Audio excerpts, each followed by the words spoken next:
नमस्कार, मैं हूं तो विक्रांत यादव और आप देख रहे हैं आपका अपना चैनल दा स्वतंत्र। सोने चांदी की स्थिति वोलेटाइल बनी हुई है और उससे बड़ा संकट आईटी इंडस्ट्री के सामने आ चुका है।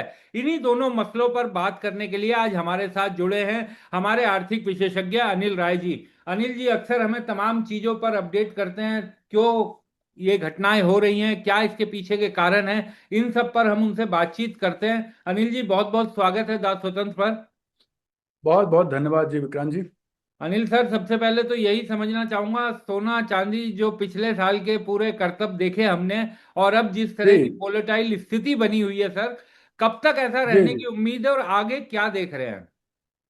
ये देखिए, सोना और चांदी जो है दोनों अब तो कंफर्ट जोन में आ गया जी। मेरे ख्याल से जो दर्शक जो है या जो निवेशक सोच रहे थे और बार बार पूछ रहे थे ना कि इतना ऊंचा चला गया, हम कब निवेश करें, क्या करें, तो अपने ऊंचाइयों से काफी बड़ा करेक्शन आ गया है। और जो भी एक स्पेकुलेटिव जो फ्रॉथ हम कहते हैं मार्केट की भाषा में, कि स्पेकुलेशन की वजह से जो एक ओवर स्ट्रेच हो गई थी प्राइस, वो काफी हद तक करेक्ट हो चुकी है। तो यहां पर अब यहां से बहुत बड़ा डाउनसाइड मुझे नहीं दिख रहा है। और मैं अपने क्लाइंट्स को भी और निवेशकों को यही सलाह दे रहा हूं कि भाई लॉन्ग टर्म अवधि के लिए ये सही समय है जहां पर आप जो है निवेश की शुरुआत कर सकते हैं। अनिल जी, अगर क्योंकि बहुत से लोगों ने जनवरी में उस समय भी खरीदा जब एकदम पीक की तरफ वो पहुंच गया था, और चांदी जब जी 4,20,000 के करीब और सोना 1,25,2 लाख तक पहुंच गया था, उस समय खरीदा। अब वो लोग बड़े जी चिंतित होते हैं और वीडियो में अक्सर पूछते हैं कि इसमें क्या किया जाए। तो कि जो पीक पे खरीदने वाले लोगों को किस तरह का क्या सुझाव इस समय आप देंगे? जी। अगर मेरे ख्याल से विक्रांत जी याद हो, आपके साथ ही हमने बात किया था जब 4 लाख के ऊपर पहुंचा था, तभी हमने कुछ घंटों पहले ही शायद बात की थी। हाँ, बिल्कुल मुझे याद अब है। ये लेवल अब ये लेवल है जहां पर चांदी में और सोने में सतर्क हो जाना चाहिए और नया निवेश ना करें। बजट के 1-2 दिन पहले गिरावट आएगी, शायद यही शब्द हम लोगों ने डिस्कस किया था। हाँ, और उसी रात को जो है 27% जो है वो गिरा था। हाँ, तो जनरली देखिए, प्राइस एक्शन से हम हमेशा यही करते हैं कि जब बहुत सडन, बहुत कम समय में तेजी आए ना, तो हाँ। थोड़ा सा रिटेल के निवेशकों को इससे दूरी बनाए रखनी चाहिए। अब जो लोग वहां पर निवेशित हो चुके हैं, अब उनके लिए यह है कि देखिए, आप लंबी अवधि का मान करके चलें और इस गिरावट में जरूर उसमें ऐड करें, ताकि आपकी जो कॉस्ट है ना, एवरेज कॉस्ट, वो नीचे आ जाएगी।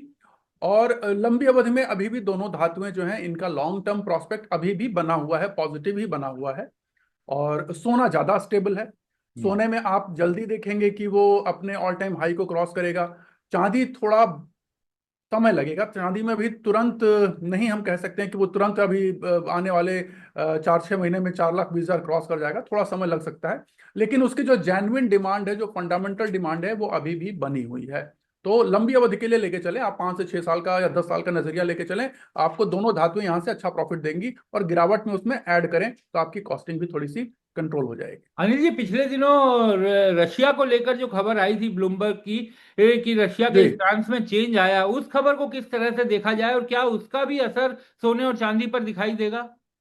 जी, एकदम देखिए, ये एकदम एक सेंटिमेंट का काम करते हैं।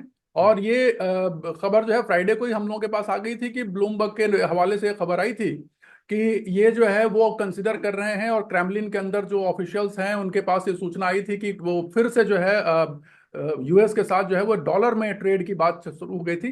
हालांकि 2022 में अगर आपको ध्यान हो तो उनको स्विफ्ट से बाहर कर दिया था, सैंक्शन वगैरह के चक्कर में। और इसी नाते जो है कहीं ना कहीं रशिया ने एक तरीके से एंटी मतलब डॉलर का एक मुहिम छेड़ रखी थी।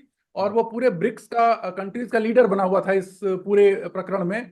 और 2022 से ही अगर आप ध्यान दें तो डी डॉलराइजेशन की शुरुआत भी हुई थी। हाँ। 2022 ही वो साल है जहां के बाद अगर आप देखा जाए ना, तो जो बड़े बैंक थे उन्होंने जबरदस्त तरीके से सोना खरीदना शुरू किया था। हम्म। सोने में मूव तो हमें पिछले 1.5 साल से दिखाई दे रहा है, लेकिन इसकी खरीदारी 2022 से शुरू हो गई थी, जब रशिया को इन्होंने स्विफ्ट से बाहर किया था। स्विफ्ट यानी वो इंटरनेशनल ट्रांजेक्शन की जो एक वो होते, दर्शकों के लिए बता दूं, उसमें अगर वो कोई देश बाहर हो जाता है तो फिर वो इंटरनेशनल ट्रांजेक्शन में डॉलर को यूज नहीं कर सकता है, और फिर इंटरनेशनल जो उसके ट्रेड होते हैं उसमें उसको दिक्कत आती है। तब से रशिया जो है अपनी करेंट्री में, अपनी ही करेंसी में और दूसरे देशों के साथ बायलेटरल करेंसी में ट्रेड करता रहा। जैसे इंडिया के साथ वो रूपी के साथ वो ट्रेड करता रहा यूएस ऑयल में।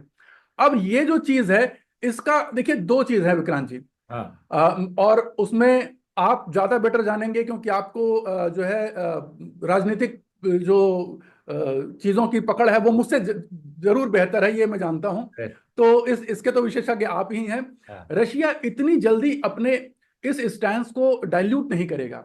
उसका एक स्टैंस बना हुआ है कि वो ब्रिक्स का लीडर बना हुआ है, और जरूर चर्चा ये चलेगी, और इस चर्चा से हो सकता है कि अगर कुछ जो भी इंटरनेशनल जो यूएस के साथ जो ट्रेड हो उसमें वो डॉलर को कंसीडर करे, तो उसका बहुत नेगेटिव इम्पैक्ट मुझे नहीं दिख रहा है। और जो डी डॉलराइजेशन वाली हम लोग ये कयास लगा रहे थे, जो उस दिन आया थी खबर तो ये बात चल रही थी कि कहीं ऐसा तो नहीं कि डी डॉलराइजेशन जो है वो फिजल आउट हो जाएगा और फिर से री डॉलराइजेशन वाला जो कॉन्सेप्ट है वो शुरू हो जाएगा। हालांकि यूएस गवर्नमेंट हर वो पहल करेगी जिससे कि डॉलर थोड़ा मजबूत हो, लेकिन इसका असर जो है मुझे नहीं दिख रहा है कि बहुत कोई स्ट्रांग तरीके से आने वाला है कि अचानक से मतलब डी डॉलराइजेशन वाली जो मुहिम है वो खत्म हो जाएगी। दुनिया और देशों को ये समझ में आ गया है कि अमेरिका की इकोनॉमी पर हम बहुत ज्यादा भरोसा नहीं कर सकते हैं, और जब इकोनॉमी पे ही भरोसा नहीं है तो उस देश की हम करेंसी पर भरोसा कैसे करें। तो रिजर्व के फॉर्म में अब उसको प्रेफरेंस नहीं दी जा रही है। अब जो नेचुरल करेंसी है, जो गॉड की करेंसी कही जाती है, डिवाइन करेंसी कही जाती है, वो एक ही है, गोल्ड। तो उसी को राजा महाराजाओं के जमाने से भी वही खजाने में रखा जाता था। अब देश भी फिर से उसी पे लौट रहे हैं। अब वो बॉन्ड, यूएस बॉन्ड और यूएस डॉलर बेच बेच करके जो है ना, अब वो गोल्ड खरीद रहे हैं। तो ये एक लंबी प्रक्रिया है और आगे भी चलती रहेगी। तो इस नाते मुझे नहीं लगता कि इसका कोई बहुत बड़ा असर आएगा। हाँ, एक नी जर्क रिएक्शन आया था, अगर आपने देखा होगा 3 दिन पहले फ्राइडे को, थर्सडे को एक करेक्शन हमने देखा था, उसका एक झटका लगा था, लेकिन थर्सडे रात को ये हुआ था। और उसके बाद लगभग अभी आज मॉर्निंग का ट्रेड देख रहे हैं तो दोनों ही धातुएं थोड़ी सी सेटल्ड हैं। हालांकि अभी चीन के मार्केट इस समय शायद बंद चल रहे हैं, तो बंद है। उससे उससे भी, हाँ बंद है, तो उससे अभी तुरंत हमें एक फीडबैक, क्योंकि सबसे बड़ा कंजम्पशन सिल्वर का तो वही है, कंज्यूमर। तो जब वो खुलेगा तो वहां पे हमें थोड़ी सी और रियल पिक्चर सामने आ जाएगी कि वहां पे डिमांड कैसी है। अनिल तो जी इसका आज बहुत नकारात्मक प्रभाव मैं नहीं देख रहा हूँ बाजार पे। जी एक आज थोड़ी सी बात हम आईटी इंडस्ट्री पर करना चाहते हैं, क्योंकि ऐसा लग रहा है कि 250 बिलियन डॉलर की जो इंडियन सॉफ्टवेयर इंडस्ट्री है उसको नजर लग गई है। इकोनॉमिक टाइम्स की जो खबर आई थी पिछले हफ्ते, जो मैं पढ़ रहा था, कि 8 कारोबारी जी दिनों में करीब 6 लाख करोड़ का सुहा हो गया, साफ हो गया। तो बड़ा जी संकट आईटी इंडस्ट्री के सामने इस समय दिखाई दे रहा है। जी एकदम इसको समरी में कहूं, मैं एक भाषा में अगर शुरुआत करूं तो आईटी इंडस्ट्री ने अपने लिए ही एक भस्मासुर पैदा कर दिया है एआई के रूप में। ठीक है, अब देखिए इसको आईटी इंडस्ट्री के दो पार्ट हैं हाँ। जिसको हम जानते हैं। उसमें आईटी इंडस्ट्री के दो पार्ट हैं। एक पार्ट जो है वो इनोवेशन ड्रिवन है, जो वो हाँ, नए नए इनोवेशन करता है और नए नए इनोवेटिव प्रोडक्ट बना के बेचता है और उससे रेवेन्यू जनरेट जो करता है। हम करते ही और नहीं दूसरा है। और दूसरा सेगमेंट है सर्विस सेक्टर सर्विस। वाला, जो कि जो है वो दूसरों की सर्विस करता है, आउटसोर्सिंग जिसको हम कहते हैं, आउटसोर्सिंग वाला काम करता है। तो Indian IT industries mostly outsourcing companies हैं। यहाँ पे जो है मैन आवर्स की बिलिंग होती है कि साहब देखिए हमने इतने घंटे आपके प्रोजेक्ट पे काम किया, इतने एम्प्लॉय हमारे लगे, तो इतने टोटल मैन आवर का हम बिल बना के उनको देते हैं और वहां से पेमेंट लेते हैं। हाँ, अब इस मॉडल पे ना विक्रांत जी, ये एआई के आने के बाद जिसको एंथ्रोपिक शॉक कहा हाँ, जा रहा है हाँ। टेक्निकल भाषा में, बाजार की भाषा में, कि ये एंथ्रोपिक शॉक है। और जेफरी ने तो इसको एपोकोलिप्स के तर्ज पर जो है उसको मतलब सास्पोकोलिप्स बोला है। हाँ, तो उसको टेक्निकल वर्ड ये यूज किए जा रहे हैं, जार्गन, मतलब ये है कि लंबे अवधि तक एक पूरे बिजनेस मॉडल पर डेंट पड़ने वाला है उन इंडस्ट्रीज पे आईटी की जो सर्विस सेक्टर के रूप में काम करती हैं।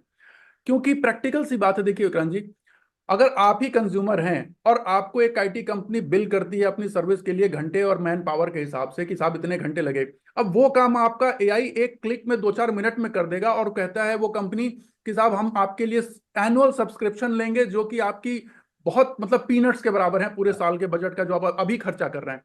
तो आप तो तुरंत शिफ्ट कर जाएंगे उस मॉडल पे, क्योंकि हमें तो सर्विस से मतलब है। हम्म, तो इस पूरी आपदा को जो है मैं दो पार्ट पार्ट में देख रहा हूं। जी। एक तो आईटी इंडस्ट्रीज, हाँ उनका भविष्य, जो सर्विस सेक्टर है उनका भविष्य खतरे में है।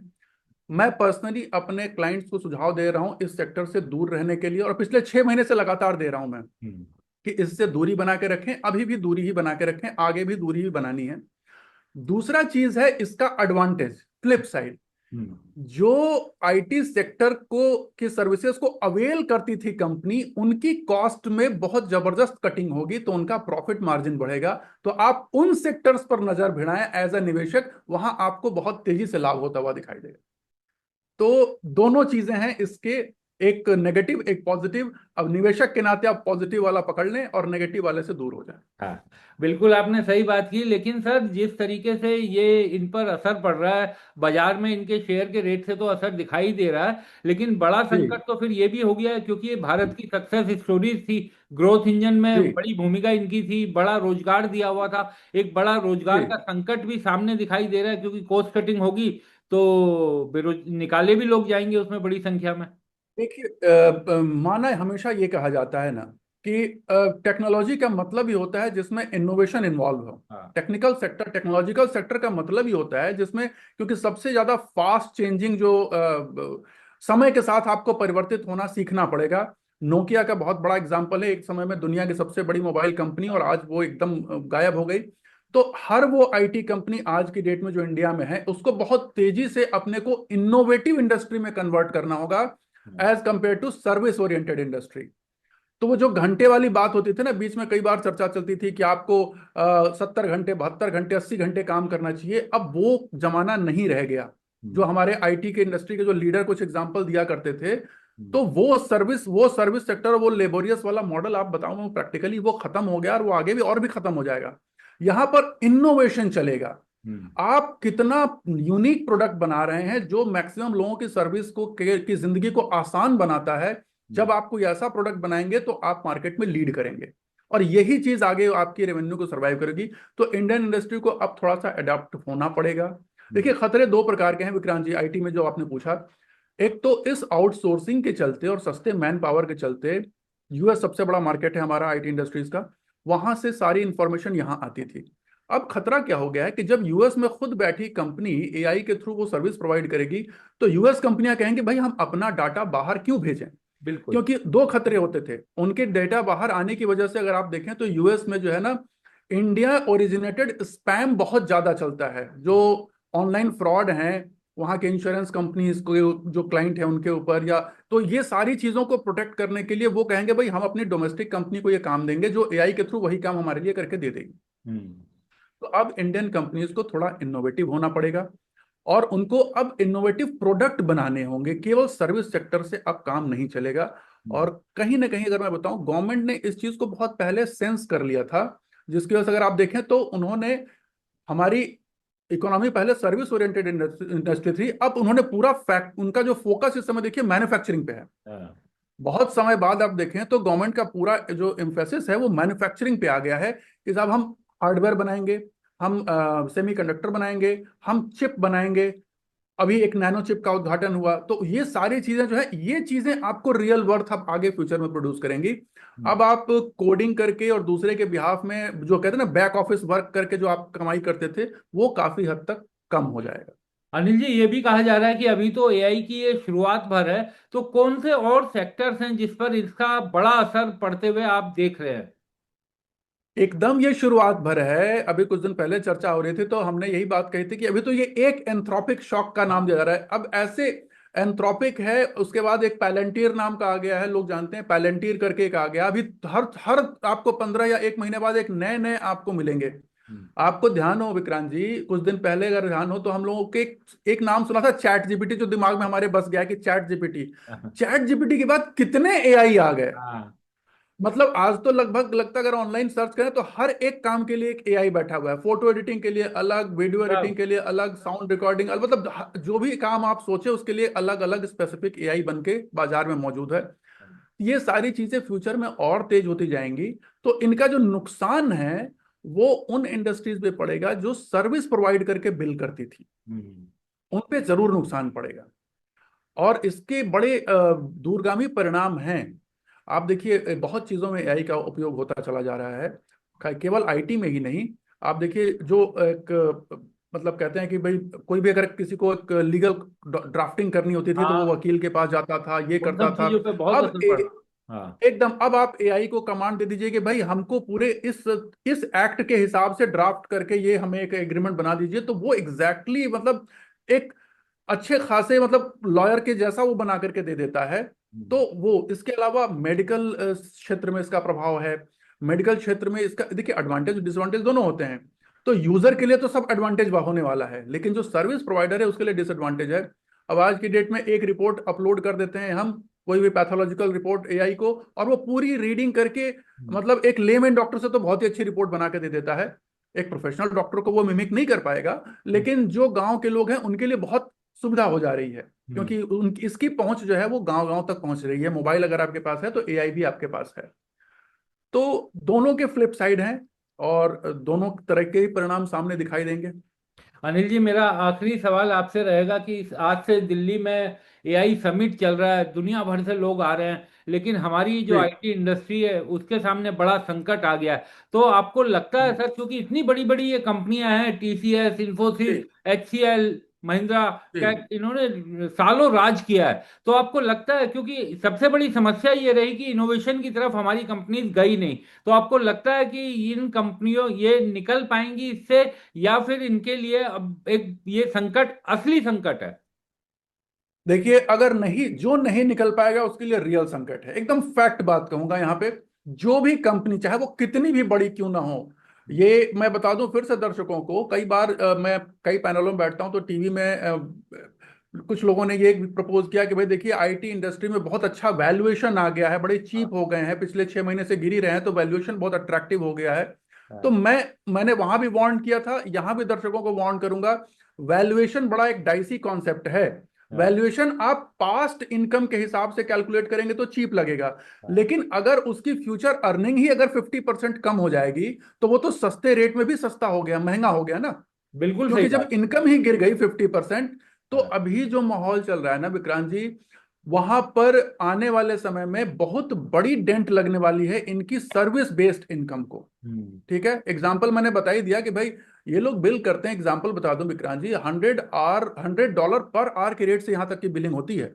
जो आईटी के मेरे कई क्षेत्र हैं उनमें जानता हूँ। प्लस जो, अब मैं बताऊं, जो सैप के सॉफ्टवेयर, जो ईआरपी सॉफ्टवेयर वगैरह जो इंस्टॉल हाँ। होते हैं, उसमें बहुत टाइम लगता था। अब एआई जो टूल्स आ गए हैं उनकी वजह से बहुत कम समय में, जहां सालों लगते थे, वहां पे कुछ हफ्तों कुछ दिनों में ये चीज इंस्टॉल होने की बात सुनने में आ रही है। हम्म। तो आप सोचिए कि ये तो बहुत बड़ा, मतलब जहां पे कह सकते हैं कि करोड़ों की बिलिंग कहिए, लाखों की बिलिंग होती थी, वहां पे काम कुछ हजार में हो जाएगा। तो हाँ। अब आप इमेजिन कर सकते हैं कितना बड़ा इनकी रेवेन्यू पे डेंट आने वाला है। तो जो जो कंपनी, चाहे वो कितनी भी बड़ी ब्लू चिप क्यों ना हो, अगर वो अपने को इनोवेट नहीं करेंगी या दूसरा बिजनेस मॉडल नहीं तुरंत जनरेट करेंगी, तो वो सरवाइव नहीं कर पाएंगी। ठीक है, तो हर वो, और वो कंपनी भले ही छोटी क्यों ना हो, अगर वो इनोवेटिव फील्ड में है तो वो बहुत तेजी से ग्रो करेगी। तो इसलिए अब थोड़ा सा ना वो पास्ट हिस्ट्री के हिसाब से अब हाँ। इन्वेस्ट या करना या उन पे रिलाई करना अब बुद्धिमानी नहीं खतरे रह से गई है। खाली नहीं नोकिया हो। का हाँ। एग्जांपल, हाँ, नोकिया का एग्जांपल दिया कि अपने जमाने हाँ। में बहुत ब्लू चिप कंपनी थी और हाँ। लगभग दिवालिया ही हो गई पूरी। तो जब परिस्थिति, टेक्नोलॉजी की यही खासियत है कि अगर आप समय के साथ नहीं बदल सकते हैं तो आप पिछड़ जाएंगे। हम्म। तो यही यहाँ की इंडस्ट्रीज के लिए, यहाँ की इंडिया की आईटी इंडस्ट्रीज के लिए भी कहेंगे। हाँ, थोड़ी चिंता की बात जरूर है मार्केट के हिसाब से भी, क्योंकि हाँ। मार्केट में म्यूचुअल फंड्स का एक बहुत बड़ा हिस्सा इनमें निवेशित है। हाँ। करीब 3.5 करोड़ के, 3.5 लाख करोड़ के आसपास का एक निवेश इनमें पड़ा हुआ है, जो कि बहुत बड़ा अमाउंट है। तो वहां पर अगर कोई भी डेंट आता है तो देखिए बाजार को बहुत बड़ा तगड़ा झटका लगेगा। हम्म। तो आशा यही है कि गवर्नमेंट भी इनिशिएट करेगी और ये कंपनियां भी कुछ ऐसे इनिशिएशन लेंगी जो कि अपनी इनकम स्ट्रीम को एक तो डाइवर्ट करेंगी, डाइवर्सिफाई करेंगी, और नए नए इनोवेटिव प्रोडक्ट्स को लेकर के रेवेन्यू जनरेट करने की कोशिश करेंगी। जिसमें से कि जहां तक मेरी जानकारी है, कुछ अच्छी कंपनियों ने ऑलरेडी इनोवेशन में शुरुआत कर दिया है, लेकिन समस्या है कि रिजल्ट आने में थोड़ा समय लगता है। हाँ। और एआई उतना में समय काफी अभी दिखाई नहीं बड़ा, दे रहा कि। जी, एआई में पिछले समय से, पिछले 1.5 साल से यहाँ की आईटी कंपनियों ने बड़ा निवेश किया है, लेकिन उसका रिजल्ट आने में समय लगता है। और सबसे बड़ी चीज कि उनका रेवेन्यू जो है वो कम आएगा, हाँ। क्योंकि जो सर्विस अब आप एआई के थ्रू देंगे उसमें आप उतना बड़ा चार्ज नहीं कर सकते जो आप पहले करते थे। तो कुल मिला के बिजनेस मॉडल ये डेंट होता हुआ दिखाई दे रहा है। और मार्केट ना कहीं इसको पहले ही भांप गया था। आप 6 महीने पहले से देखें तो एआई के, मतलब आईटी के सेक्टर्स में 6 महीने पहले से ही गिरावट चल रही है, लगातार, और बिल्कुल। वो लगातार गिरावट चल रही है। मार्केट अपने ऑल टाइम हाई पे पहुंच गया, फिर हाँ। भी जो है आईटी के शेयर्स नहीं उबर पाए। तो मार्केट इस चीज को पहचान चुका था पहले ही, और धीरे धीरे काफी लोग इसमें से निकल चुके हैं। हम्म। बहुत बहुत शुक्रिया जी अनिल जी, आप जुड़े और अपने बिजी टाइम में से आपने समय निकाला, बहुत बहुत शुक्रिया। जी, बहुत बहुत धन्यवाद।